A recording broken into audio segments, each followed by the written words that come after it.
Welcome back, friends and neighbors, to another networking video. Actually, today we're going to talk about the fabulousness of the Ras Pi.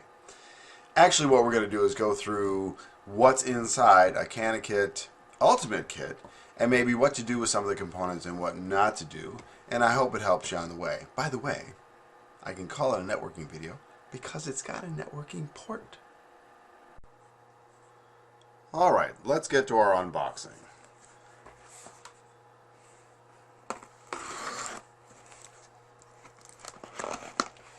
And again, we are unboxing this not with the idea of, showing you what's in my purse, but we want to spend a little time with the individual components and what we could do with them and maybe what we shouldn't do, and things to make your life a little easier. Alright, so we'll just lay them all out here as we go. Now, this is pretty straightforward. I'm not going to leave room for this. HDMI cable, right? A little bag of components, excellent. Now, most of this stuff we don't really care too much about, at least for this video.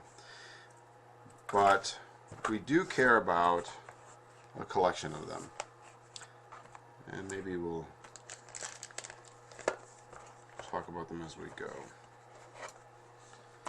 Alright.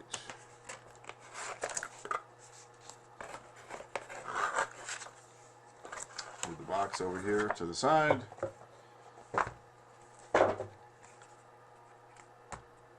Okay, so I suppose if we got, if we got our ultimate kit that we can build a lot of projects with, there we go. So there's our components. Alright, so HDMI cable, pretty straightforward.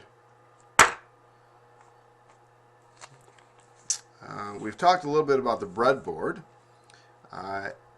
The important features that we want to remember about the breadboard is the canal in the middle, and then these two portions of the breadboard here are important because when we add our GPIO, we're going to find out that, of course, these are where we apply power. Alright, we got a couple of cards over here. We'll go through those in a minute. Alright, so we have some very nice specialized jumpers here, and then, well, specialized, right? Specialized.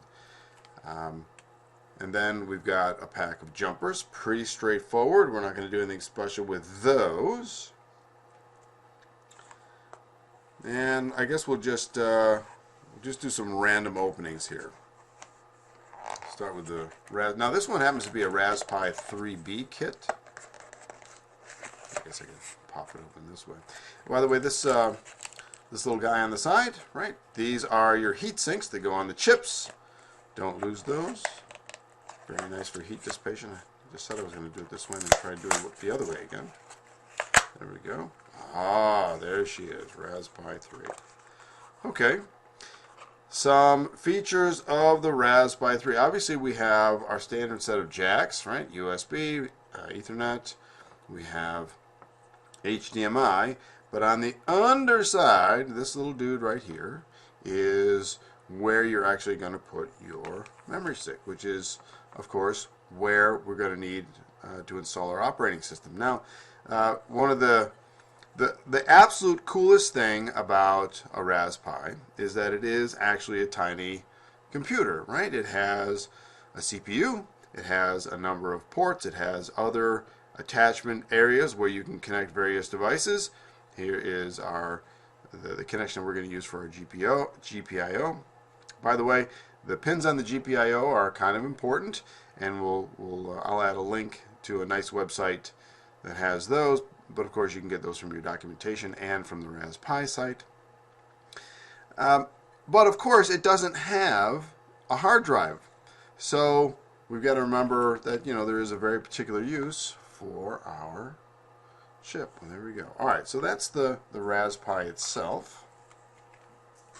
So we'll put those off camera, stage left or stage right, depending on how you think about it. All right. Don't just chuck the documentation. Take a look at it. Especially if you're doing, I don't know, a homework assignment and where you have to learn a little bit about your Ras Pi. But this is also one of those times when you know, taking a look at the documentation can really be a big help. All right, so we'll tuck this off to the side too. Now, as long as we talked about our Ras Pi, let's talk about our premium case for the Ras Pi. So we can figure out how to get this one open.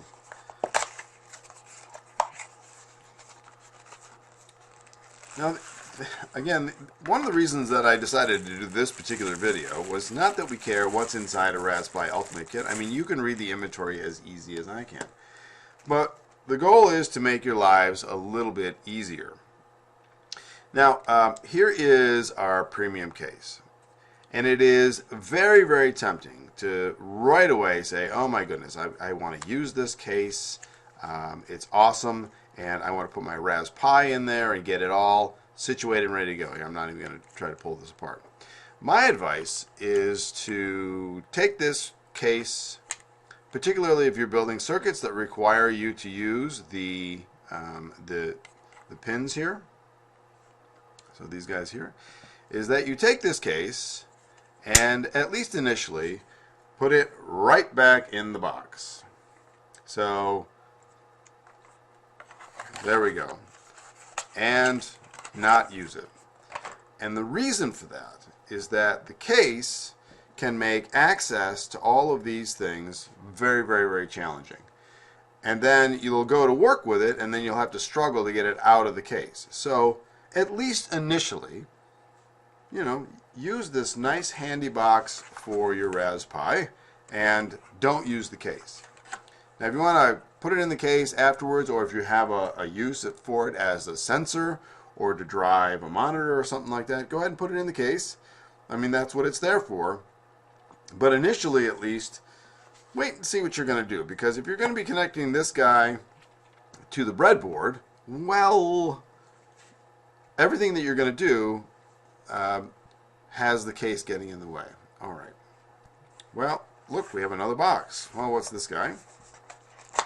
This is, well, the box says it's a power supply. Now, one of the differences between the Ras Pi versions is how you power up the Pi.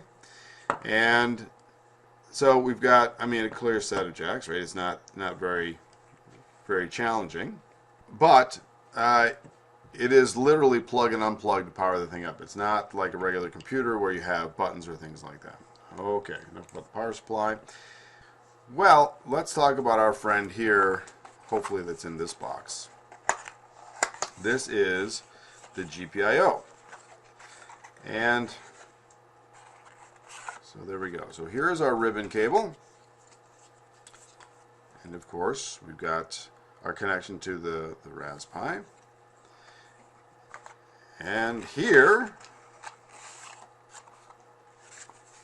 is the GPIO itself. Now, I'm not going to bother to disconnect. Well, what the heck? You know. Okay. So we can see that we've got our ribbon cable connector here, and we've got our ribbon cable connector here. So the idea is that the ribbon cable spans this, and actually, if you were going to do the connection, it might be arranged like so. All right. And I'll just put this over here gently. There we go. All right, we'll just do that. And then, you know, we've got our ribbon cable that goes across like that. Okay. A couple of interesting features about your GPIO board. We have plus and minus 5 volts on one side. We have plus and minus 3 volts on the other. So these two, you think of these now as power strips for that particular voltage, which, by the way, is the operating voltage of our 74 LS series chips that we worked with last time. And then we've got these guys here for driving other kinds of sensors.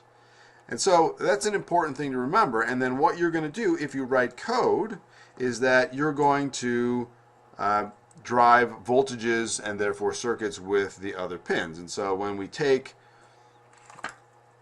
our collection of jumpers, right, that we use for the various pins, your program, instead of a gate, is going to turn these guys on and off.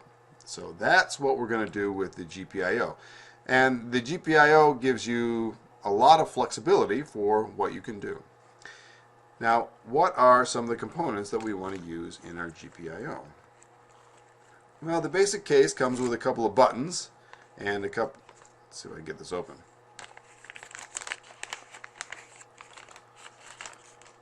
All right. So the basic case comes with a couple of buttons. Let go. Right, the collection of LED colors, and then these. Now these are resistors, and resistors, there's a couple ways to describe what they do in a circuit, but they drop voltage, which means that if you pass current through a voltage or through a resistor, and let's say the battery voltage was 9 volts, you pass current through the resistor, and depending on its resistance, it drops a certain amount of voltage, and then so the other side of the resistor has a different voltage than the other side. And this brings me to another important piece of documentation in your Ras Pi, and that is this guy right here. So this card shows us how to read the resistance of a resistor. So the color bands on the resistor, hopefully you can see those in the camera, and I apologize, maybe I'll do it this way. So I'll apologize a little bit for my camera. I've been told that my camera sort of stinks for this kind of stuff, so I'll be looking to replace that. But you can see that the resistor has color bands on it. And now if we, in this particular case, we've got red, black, and then gold. So if we start with the red colors, we can see that red means 2, and the second one is also a red one. So, and maybe I'll do the orientation the same way. So hopefully you can see this, right? We've got red, and then black. The last color here is a tolerance. So we've got our gold and white or silver bands for tolerance. So that's how you read the resistance, and don't bother memorizing. You have this fabulous card here, and then there's also this multiplier. So I should have said this earlier, right? So this is 2 gives me my numerical values, and then my multiplier here. And so I've got a black one here. So this is actually, it's actually a times 1 multiplier. So this might be 22 if my old eyes can see the colors correctly. So there we have it. So that's how you would read the resistance. So that's how we tell when we're building a circuit which resistors to use. And so there's a collection of resistors that are used here. And so the Ultimate Kit has a collection of projects that go along with it. And then, of course, right, you have your Getting Started guide. So don't be afraid to take a look at this. Now you can look at the documentation on the site, but don't forget they sent you this. So, you know, go ahead and make use of the guide that comes with the Ras Pi. That's about all I wanted to do with this particular video. Just show you the components and sort of their uses, and maybe some tips about what the meanings of the pins are, and what to do with the case and what not to do with the case. And hopefully this makes your life a little bit easier. Well, there we go. Ras Pi. Ras Pi 3B kit. Alright, I hope you enjoyed this sort of what's in my CanaKit video, and I hope that going through this helps you along with your next Ras Pi project. And as always, thanks for watching, thanks for listening, and may your packets always reach their destination, no matter how big or how small your computer network connection might be.